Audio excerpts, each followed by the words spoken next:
Алғашқы рет сәнді арулар бала кезінен қазақ халқының әдет-ғұрпын сақтап, егіндік пен астық жинаудың не екенін біліп, сиыр сауып, жер қазатып, бау-бақша егіп, мал реттейтін қарапайым ауыл қызының өмірін байқап көреді.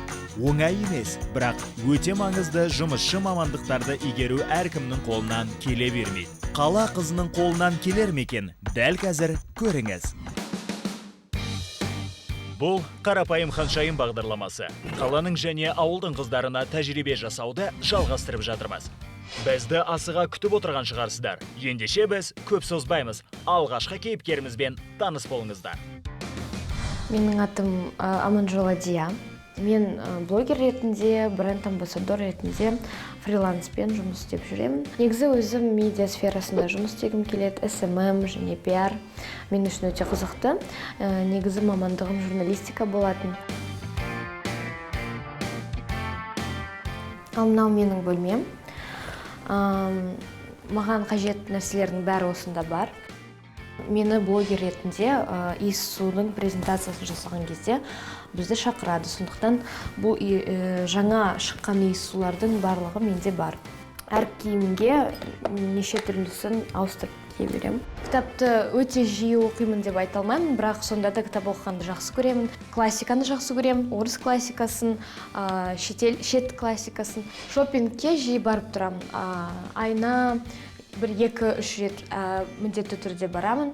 Мен өте жиі қыдырып тұрамын, құрбыларыммен клубтарға барып тұрамын. Сондықтан осындай да киімдер өте көп гардеробымда. Негізі неше түрлі бағыттардағы спортқа барып көрдім. Оның ішінде жүзу, бокс. Негативті эмоциялардың бәрін шығарамын. Менің мақсатым осы ауылдағы қыз-келіншектерді қаланың өмірімен таныстырғым келеді. Олар да осындай өзін жақсы көріп, өзін сыйлап, күнде боянып, әдемі болып жүруді дұрыс екенін түсіндіргім келеді, көрсеткім келеді. Бүгін біз Қазақстанға белгілі Тау Самалы демалыс орны орналасқан ауылға барамыз. Бұл жерде біздің екінші кейіпкеріміз тұрады. Мен Мекеубаева Айдана Асанқызы, 1991 жылы туылғанмын. 3 баланың анасымын, тұрмыстамын. Тұрмысқа шыққаныма 7 жыл болды. Түркістан облысы Төле би ауданы Нысанбек ауылының келінімін. Айдана мына келгенде 7 жыл болды. Қаланың қызы, азанда сағат 5:30-да тұрады. 4 сиырды сауады. Оның қазанға сүтін пісіреді. Оның кешегі айранын күбіге піседі, оны ысытады. Жалпы біздің үйіміз 5 бөлмелі, кіреберіс, ас үй, жатын бөлмесі, қонақ бөлме және де осы холлымыз. Мен тұрмысқа шықпай жатқанда енемнің таңдауы, барлығын апам өзі келінім түседі деп, осыдан 7 жыл бұрын әдемілеп тіктірген екен. Бізде Таусамалы ауылы болғандықтан, бізде үнемі жел соғып тұрады және де салқын болып, жаңбыр жауып, күн үнемі суытып тұрады. Сондықтан да біз қалың киініп, ауырып қалмас үшін жылы киініп жүреміз. Барлығы қыстық киімдер бізде, себебі ауылда әлі күн суық болғандықтан. Жемпірлер, орамалдар. Күнделікті өмірім менің сағат 5:30-дан басталады. 5:30-да ұйқымнан тұрып, сиырымды емізіп, сауып, оны өріске жіберемін. Екінші тірлігім сүттерді пісіріп, үйдегілер тұрғанша есік алды сыпырып. Мынау біздің жолдасымыз екеуміздің ұзату тойда түскен суретіміз. Мынау менің былтырғы келіндер жарысынан үздік келін атанған менің жеңісім. Аналар байқауынан республикалық Инстаграм желісінден ұтып алған жазушана номинациясы. Былтыр 2018 жылы Инста шаңырақ жобасы басталды. Осы Қазақстан республикалық көлемде үйде отырған әйелдерге, жалпы әйелдер қауымына арнап Инста блог ашылды. Сол жерде менде өзімнің бағымды сынап, басқа да келіншектермен бәсекелесіп, соңында жеңімпаз атанып, одан кейін мен өзімнің қолымнан келетінін түсіндім. Сәлем достар, қалдарыңыз қалай? Менен жалынды сәлем. Ауылдан ыстық жалынды сәлем баршаңызға. Мен әдеттегідей шөп жинап жатырмын. Тыным таппай. Өздеріңіздің қалдарыңыз қалай? қыстан қалған шөптердің бәрін жинап, жазғы шөпке дайындап, орын дайындап отырмын. Қазіргі таңда менің оқырмандарым саны 140 мыңға жақындап қалды. Мені инста оқырмандарым көбісі ауыл өмірін шынайы көрсететін, бүкпесіз көрсететін, қарапайым келіншек ретінде таниды, және де менің жазушылық қасиетім бар. Көпшілік оқырмандарға паш етемін. Осы мен жұмыстан келдім, қуанып, апа осындай мені жобаға шақырып жатыр, қатыссам қалай болар екен деді. Сосын мен айттым, әшейін айтып отқан жоба шығар. Мен сенбедім алғашқыда. Жалпы қарапайым қаншайым бағдарламасы мен алдын телевизордан КТК-ның анонстарынан көріп қалдым. Бірақтан мән бермей жүргем. Бір күні менің бірнеше оқырмандарым жазды. Жалпы мен өмірімде ешқашан Алматы қаласында болған емеспін. Тек қана Шымкент қаласы және де осы ауыл. Алматы қаласын көру менің басты арманым.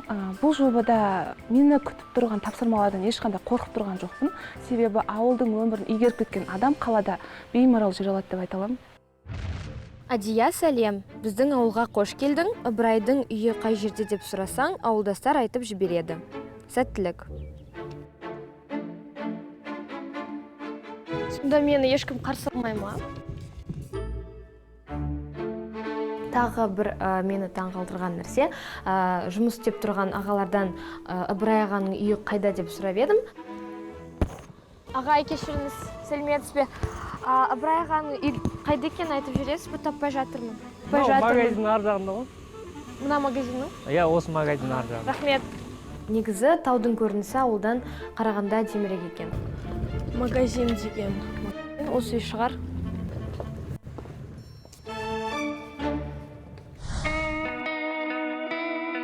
Айдананың арманы орындалатын болды. Себебі ол Алматы қаласын қазір өз көзімен алғаш рет көргелі тұр. Дәл қазіргі шақта маған осындай бақыттар беріп тұрғаны өте қатты қуанып тұрмын, шынымды айтсам. Алматы қаласына осы 28 жасыма дейін бірінші рет келіп тұрмын. Алматы қаласы өте әдемі қала екен. Маған табиғат ұнады, ауа райы ұнады. Түскен бойда бірінші цирк пен аттракционды көргім келді. Енді осы алдағы 3 күнде барлық Алматы қаласының әдемі әсем жерлерін көруге тырысамын. Бір ұнамағаны көліктің кептелісі екен. Алматыда көліктер өте көп жүреді екен. Өзім көзім көріп, таң қалып отырмын. Мына қандай өзен екен? Жасанды өзен сияқты ма? Сәлем достар, мен Алматы қаласындамын. Алматы қаласына келдім. Күн ыстық болып тұр біздің Шымкенттегідей. Адияның үйін әдемі үй деп ойлаған жоқпын. Біріншіден жай ғана қарапайым үй шығар деп ойладым. Сөйтсем, ондай емес екен, әдемі 2 қабатты үй екен. Үйінің сыртының өзі әдемі болып тұр, іші қандай екен. Қиялға жайып деймін, қалай ертегідегідей әдемі үй екен. Дизайны өте ерекше екен, бірақтан мен өзімді ондай үйде елестете алмайды екен. Үйі қараң екен.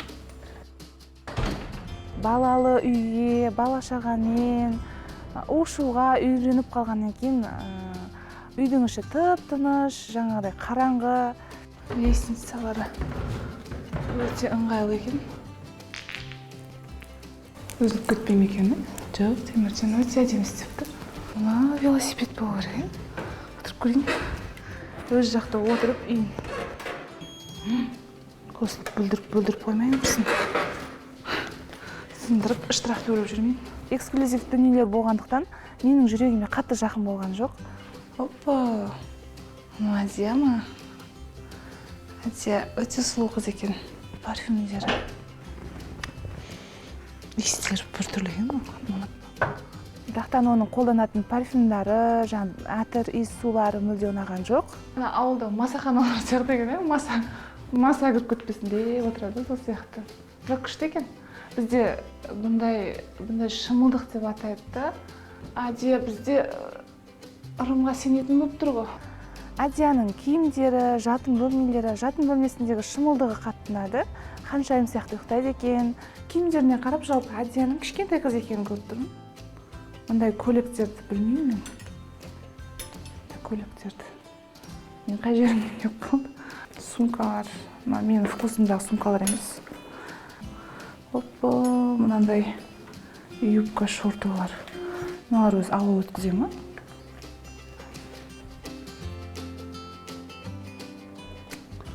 Басы да кішкентай екен бұл Адия қызды. Өзі тым кішкентай сияқты ғой. Жазамын. Қаладан келген Адияны Айдананың енесі күтіп алды. Ой, саламатсың ба? Қош келдің. Ой. Біздің ауылға жақсы келдің ба? Шаршамай келдің ба пойыздан? Алима, Айдананың енесі боламын. Қош келдің. Ой, мамочка. Мені Айдананың енесі қарсы алды. Өте кішіпейіл, өте мейірімді әйел екен. Білмеймін, өзімнің тәтем сияқты көрдім, өзімнің тәтем сияқты, туысым сияқты. Мынау біздің аула, гүл егеміз. Мына Айдана осы гүлдерге қараймыз екеуміз, Айдана екеуміз. Мына гүл дейді, енді Құда қаласа. Мына біздің отқанамыз. Мына біздің отқанамыз. Отқанамыз. Мына 2 тамға от жағамыз, паровой 10 тонна көмір түсіреміз. Айдана 10 тонна көмірді 2 тамға от жағады. Бұл не үшін? Қысыменен үй жылыту үшін. Бұл жерде Иісі жаман. иісі жаман, кіресінен иісі жаман болса. Мына біздің сарай. Бұл сарайда 4-5 сиыр тұрады. Айдана 4-5 сиырды сауады. Мына жерде бұзаулар тұрады, мына. Бұзаулардың бәрін бұзауды сиырға салып, кейін сиырды сауап алады. Айдана 5 сиырды сауады. Үнсіз иістен шыдамай шығып кеттім. Айдана о жерде күнде жұмыс істейді екен, бірнеше сағат бойы. Сондықтан қалай жұмыс істейтінін мен елестете алмаймын өзіме. Мынау жаздық қой қора біздің. Қойлар қайда қазір? Қойлар қазір өрісте. Тауға жібергенбіз. Сіздер олар жейсіз ба? Иә, қойды соямыз. Өздеріңіз соясыз? Өзіміз соямыз. Айдана шеқарнын жуады, Айдана басын ұйтады, мына. Қора, малды көрсем кішкене көңіл күйім түсіп кетеді. Мына құрт жаятынымыз біздің мына. Маған құрт жаямыз мына. Ол құрт мен жақсы көремін. Мына құрт жаямыз мына. Арғарай қонақ күтетін бөлмеге кіріп едім, үлкен дастархан жайып қойыпты. Сол үшін үй иелеріне үлкен рахмет, өте қонақжай. Өмір тосын сыйларға тола. Айдананы алда не күтіп тұр екен?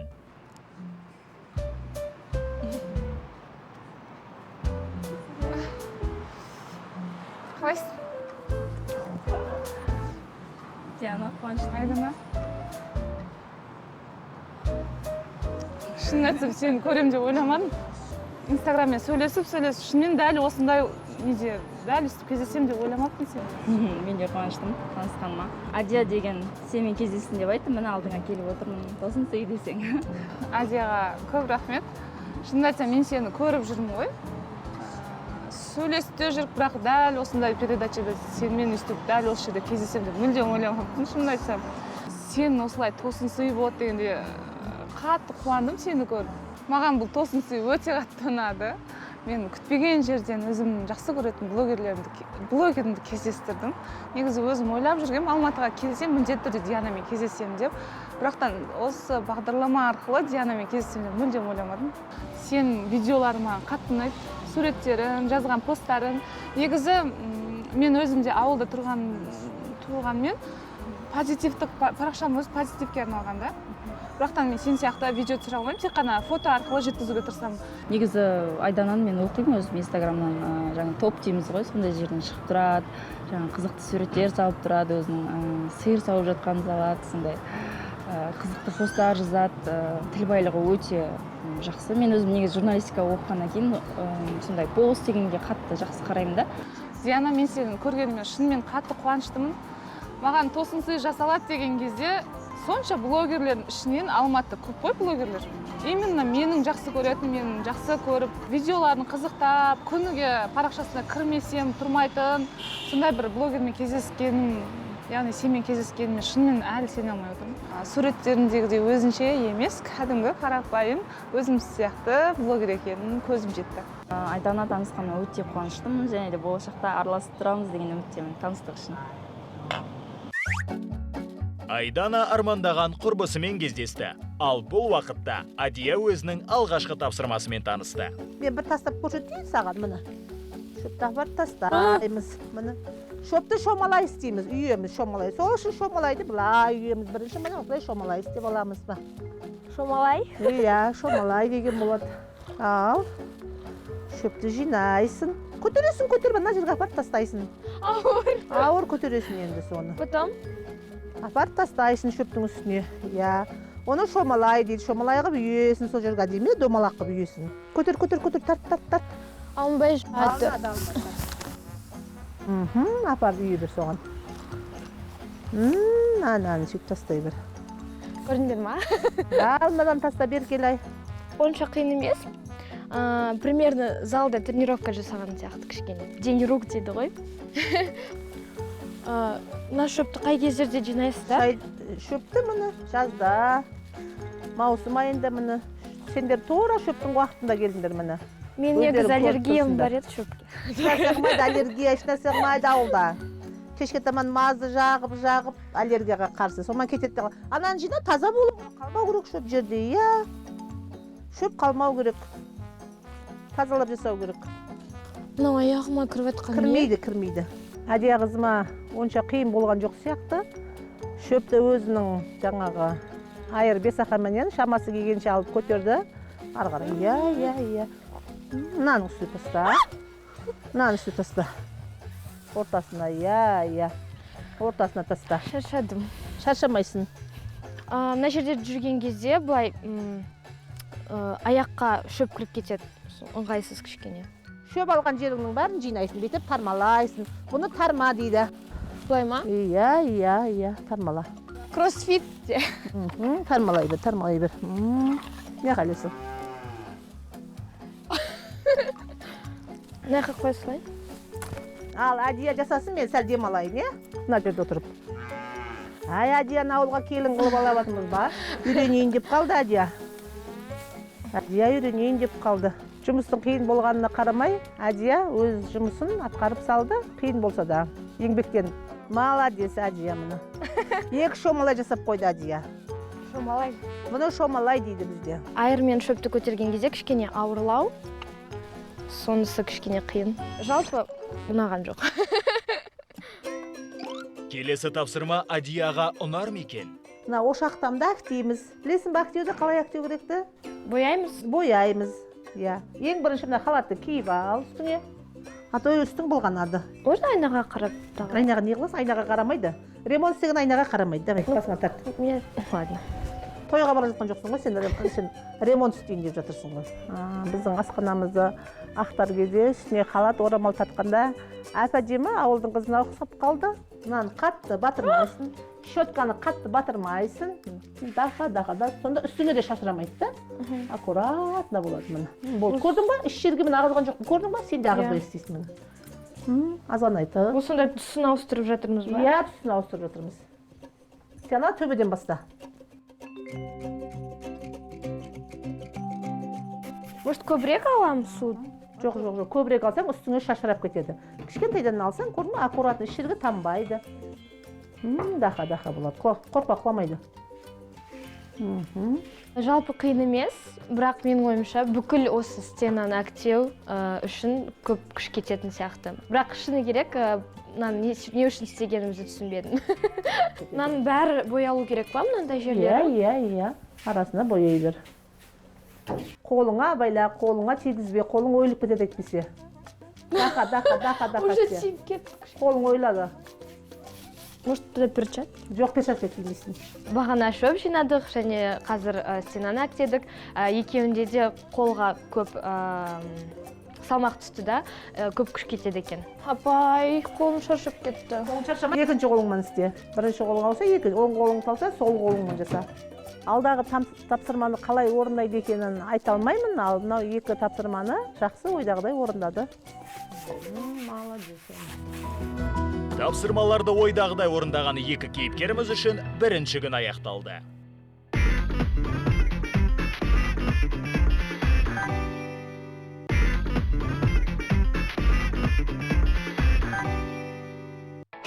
Айдананың таңы бірден тапсырмадан басталғалы тұр.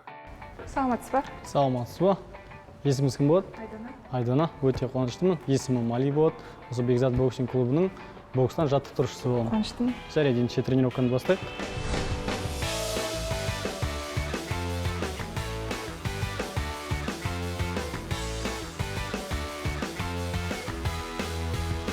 Енді кезекте қолғап киіп, жалпы ұрып жаттығу жасап көруге тырысайық.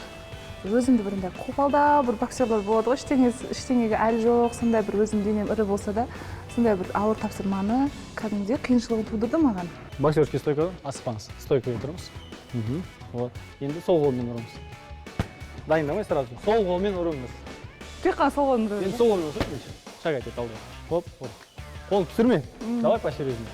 Ауылдың бұл өнерін көбі пісу.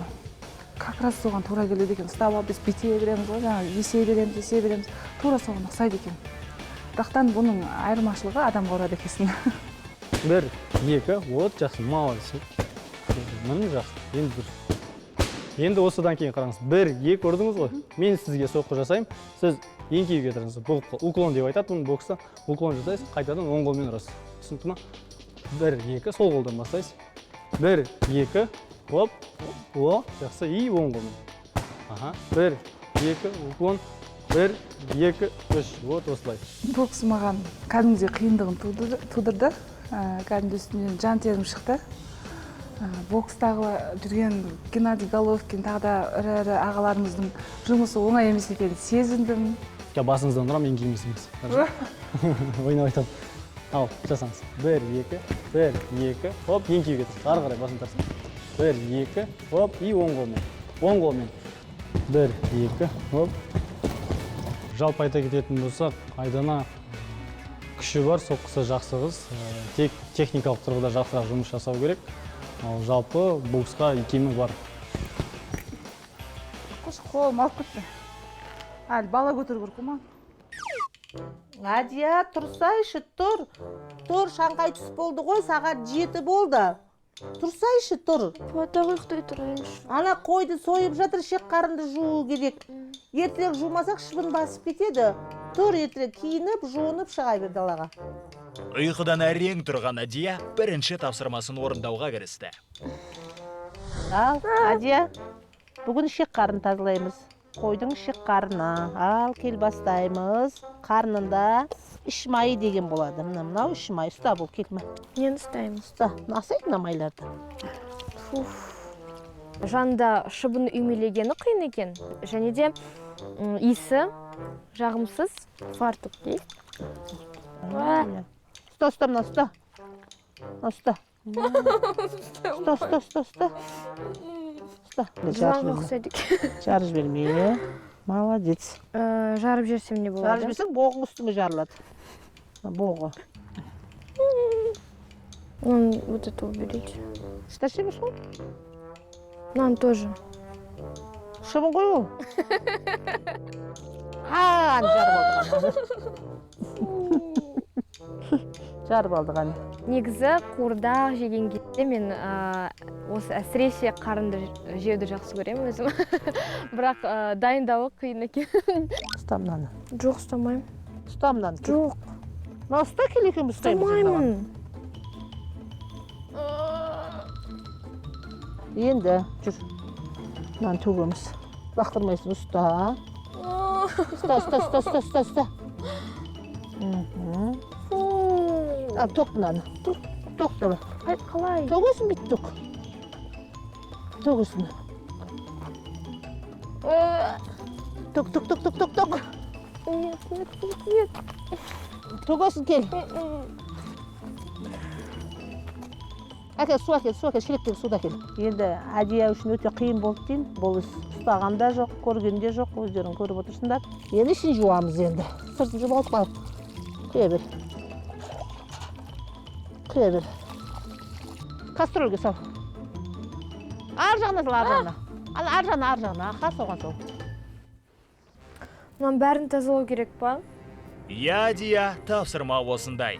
Қайтеміз енді. Тазалау алмаймын мен. Қатып қалған ғой.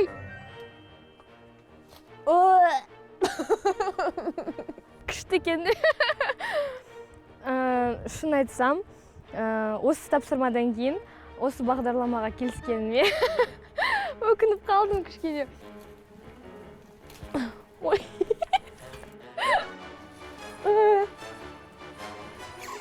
Ауыр. Көтере алмаймын. Ауыр ғой. Мен көтере алмайтын сияқтымын. Осы бүгінгі тапсырмалар менің үйде жасайтын тірліктеріме қарағанда, салыстырған кезде менің үйдегі жасайтын жұмыстарым мүлдем оңай екен. Сондықтан осыдан былай ешқашан үйде мама маған бір нәрсе істе деп айтса, ешқашан қырсықпаймын, бәрін жасап берем. Осындай тезек жинайды деп мен ешқашан өзімді ойламап едім. Тас сияқты ауыр ғой, мынау неге сонша ауыр? Мынаны құрбыларым көрсе, ертең телевизордан күлетін болды маған. Ой, жеркенішті қазір құсқым кеп тұр. Мынаның бәрін тазалап біткенше бір жыл өтеді ғой. О, там мягко было. Фу. Тазалау, оның бәрі мен үшін онша ауыр емес, өйткені мен физикалық жұмысқа үйреніп қалған, күнде залда жұмыс істеймін, бірақ моральды түрде қиын, өйткені жаңағының тезек екенін біліп тұрасың, иіс бар, өзіңді жаман сезінеді екенсің. Мен оны шығара алмаймын өзім. Қазір бәрі шашылып кетсе қайтем. Мама!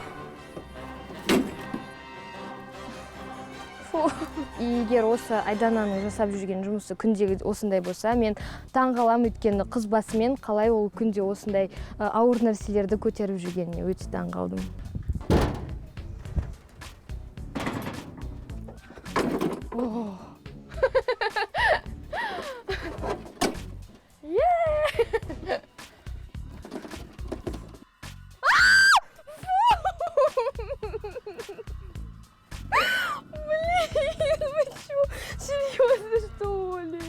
Боқты бас кетіп едім, жылағым кетті. Қиын екен, шынымен де қиын. Осы тапсырмадан кейін өзімнің үйімді сағынып кеттім, қалалық өмірді сағынып кеттім. Мен қазір жылаймын.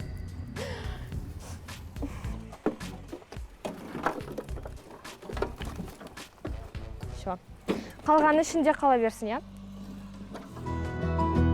Екі аруымызға да жарайсыңдар дейміз. Осымен екінші күн аяқталды.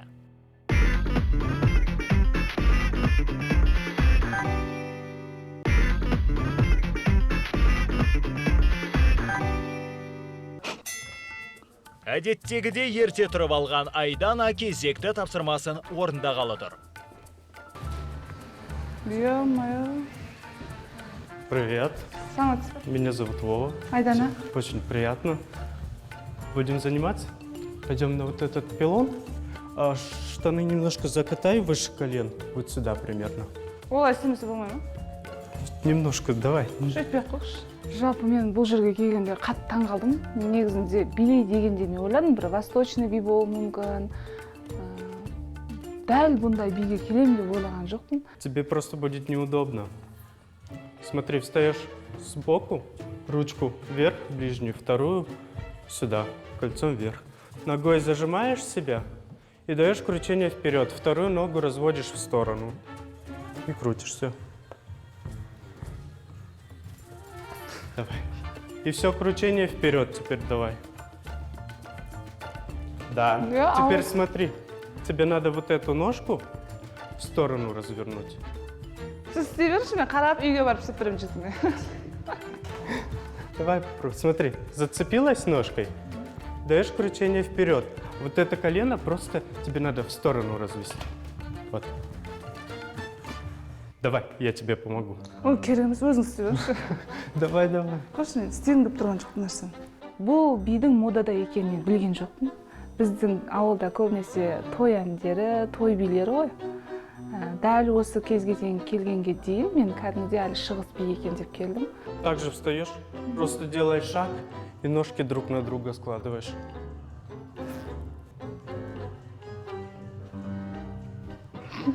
Да. Бола ма? Да. Только руку ниже чуть-чуть опусти, тебе будет удобнее. Вот так-то? Да, вот так. Здесь смотри, на руках себя просто держи. Прям повисни. Не бойся, повисни, можешь просто ножки к себе подогнуть. Вот. Да, давай. Сіз маған мазақтап күліп жатсыз ғой, мен істей алмаймын шынымен. Кәдімгі шоковый состояниеде тұрмын, шынымды айтсам, күлуге жағдайым жоқ, мынандай билерді көріп. Жалпы мына жігітті көріп, біздің ауылда бұндай бұл түгіл білмеймін, өзім әлі таң қалып тұрғанымды айтып жеткізе алмай тұрмын. Мынандай движениенің бәрін біздің ауылдағылар көрсе, мына жігітке біздің ауылға шөп тасты орақ орғызып, тезек тастқызып, істейтін тірлігі жоқ та.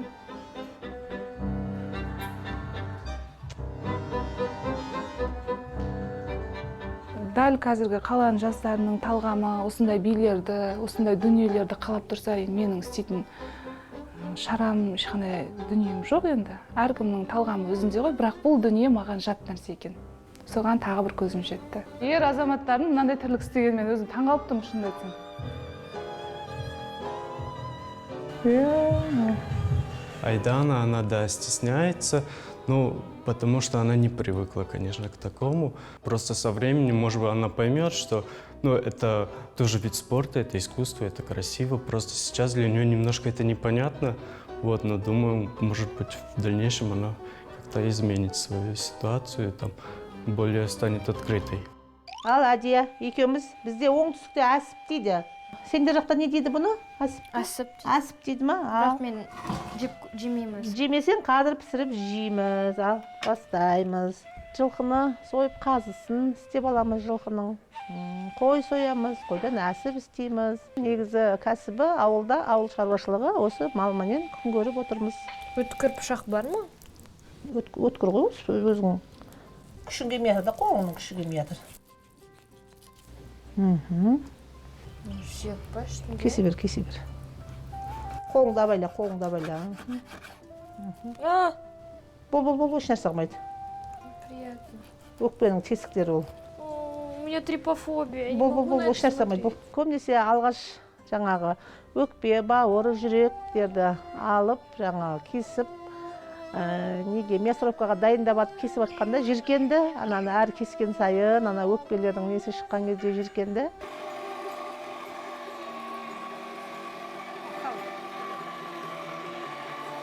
Бұрын ешқашан әсіп жасап көрмеппін, бірақ үйде мамамның жасағанын көргенмін, бірақ көмектескен жоқпын. Бүгін бірінші рет жасадық.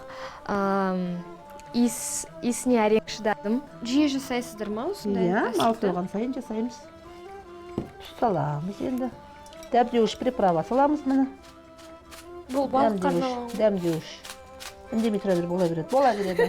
Ауылды жерлерде бола береді. Бір қолыңмен араластыр, араластыр. Енді үйге барғаннан кейін мамаға, мам, мен әсіп жасай аламын деп айтам.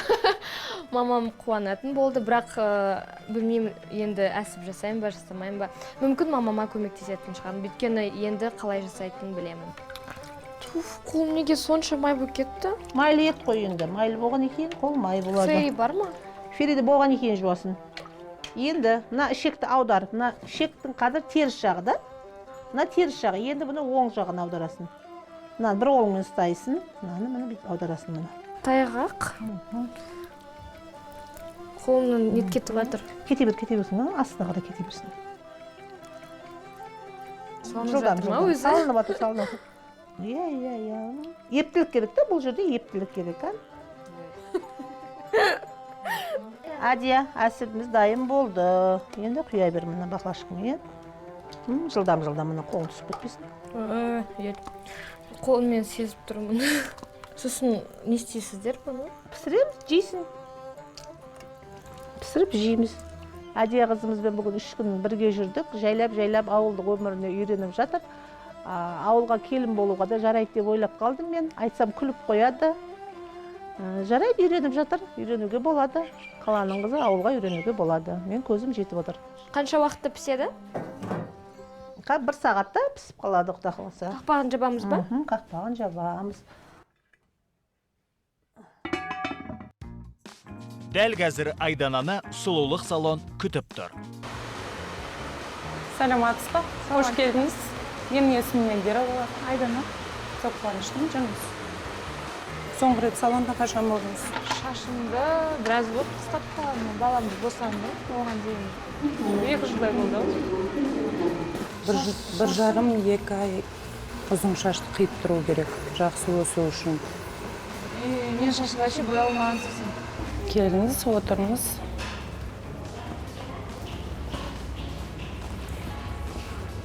Бүгін сіздің ұзын шашыңызды қырқамыз.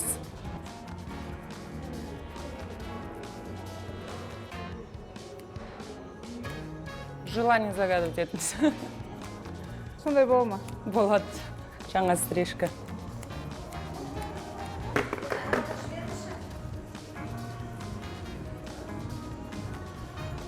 Қармай қойыңыз о жаққа.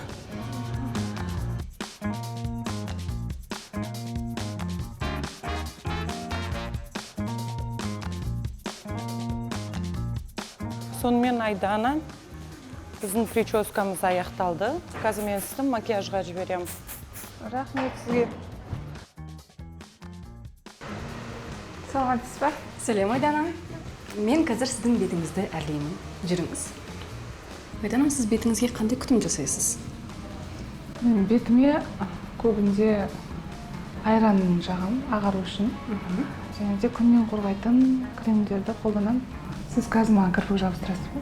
Я мен сізге бір күндік кірпік жабыстырып беремін. Клей латексті ақырын ғана тартып алып тастайсыз. Өз кірпігіңізге зақым келмейді. Өзінен өзі түсіп қалмайды, олай? Или тек қана жуып алу керек? Жуып алып тастайсыз ғой.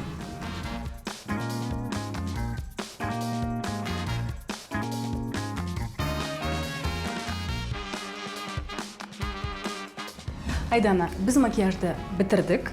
Тұрып айнаға қарасаңыз болады. Қорқып жатырмын, қандай болшы?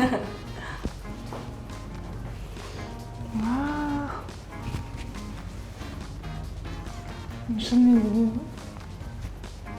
Шаштарым қалай өзгеріп кеткеніңіз? Ұнады ма? Макияж еще супер болды.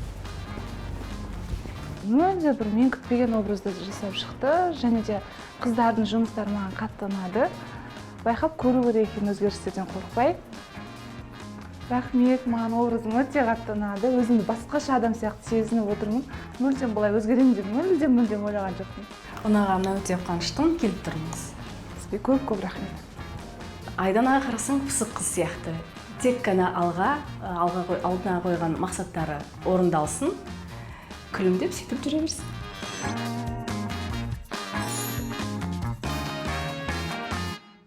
Ал Әдия, біздің үйде 3 күн өмір сүрдің. Айдананың орнына келін болдың. Қалай өзіңе ұнады ма?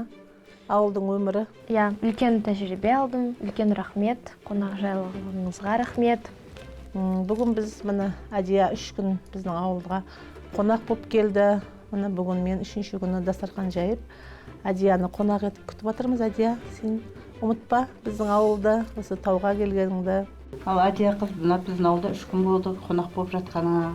Ауылда келін болу ұнаған болса, біздің ауылға келін болып қалуға дайынсың ба? Әрине қызы бар. Кім айттырмайды, қымызы кім ішпейді деген әдемі көрікті қыз екенсің. Ауылдың өмірі негізі кішкене күрделі екен.